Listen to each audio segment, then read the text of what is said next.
as everything accelerates, and everything is accelerating, we're dealing with exponential increases in warming, in sea level rise. Everything that's bad is accelerating, and when you're on an accelerating curve, on a growing exponential, then when standing on that curve and you look behind you, everything is sort of flat. But you look in front of you and everything is very, very steep. So we're at the moment sitting on exponential curves for all the nasty effects of global warming. We're looking back and saying, oh, well, things aren't too bad because we haven't had too much change yet. The sea level hasn't risen that much. The air temperature's only risen by a few tenths of a degree. Well, why do we have to worry? If everything carries on like this, there's no problem.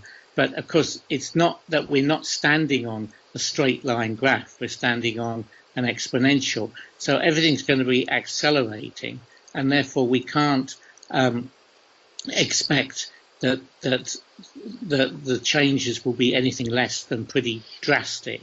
What we're finding is that the thermohaline circulation is slowing down because the driving force of one of the driving forces anyway is sinking of seawater in the Arctic, driven by sea ice growth, and that sea ice growth is not happening, so we're not getting that deep convection, and we're slowing the thermohaline circulation.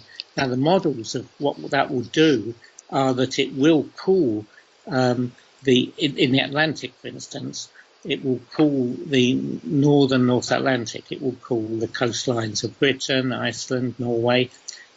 So by cooling, it means we don't warm up quite as fast.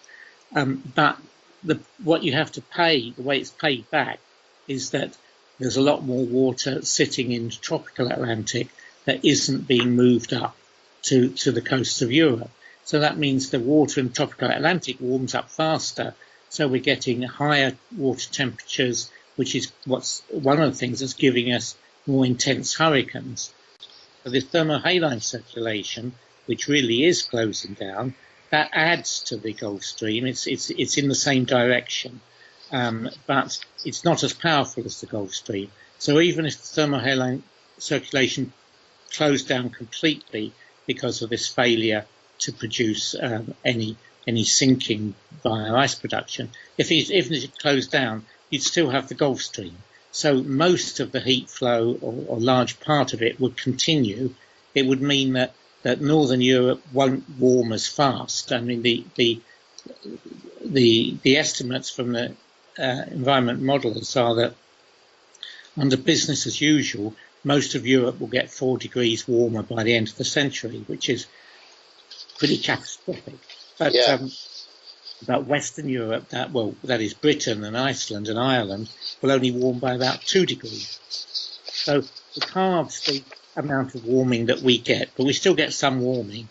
And so though the Arctic won't actually warm up, it won't actually cool down because of this closure of the thermohaline circulation. It will just warm up more slowly. Well, the 4 degrees is an estimate based on business as usual, that it assumes cynically that for all our good intentions, we won't actually reduce our carbon emissions, and very much. And by the end of the century, we'll have 4 degrees warming over most of the planet. Now, supposing that we did, say, stick with the promises made by the Paris Agreement, then even then we'd have 2.7 degrees of warming if every country in the world sticks with the promises it made. And of course, we don't expect that will happen. But that would still be 2.7. So the commitments made by countries to reduce their carbon emissions are still not going to be enough to get the warming down to 2 degrees, which is what's reckoned to be a relatively safe number. So we're stuck with more warming than we should have, even if every country sticks with its commitments.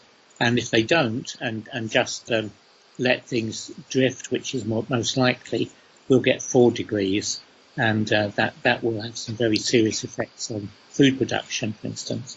I did a study with colleagues on what would happen if this estimate by Shakova of 50 gigatons actually happened. And if it did, you get an immediate warming of about 0.6 of a degree, which, of course, is not a lot compared to the 4 degrees that we're likely to have over the century. But this will be immediately 6 degrees. It would happen 0.6 of a degree. It would happen within a year or within a short time of the emission, because methane is such a powerful gas. So we would get a sudden step change in warming, and which would have